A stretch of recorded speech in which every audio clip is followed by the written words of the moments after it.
ಇವಾಗ ವಿಚಿತ್ರ ಆಗ್ತದೆ ಇದು. ಆಯ್ತು ಬಿಡು, ಇತ್ಲಾಗ ಹಿಡಿತೀನಿ ಅತ್ಲಾಗ ಹಿಡಿತೀನಿ. ಏನು ಸಾವಿರ ಅದಾವಲ್ಲ.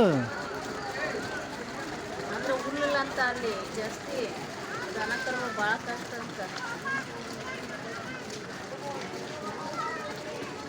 ನಿವೇತ ಎಲ್ಲವೂ ಕಿವಿ ಹರಿದ ನೋಡಿದೆ, ಎಲ್ಲವೂ ಕಿವಿ ಭಾಳ ಮಂದಿ ಹರಿದವ್ದೆ ದೇವ್ದು. ಇಲ್ಲ ಇಲ್ಲ ಅದೇ ನೋಡಿದೆ. ಓ ಹೈದೆಡೆ ಇಲ್ಲ ಅವು ನಮ್ಮ ಆಕಳ ಅಂತ ಗೊತ್ತಿಡ್ಯಾಕೆ. ಹಾಂ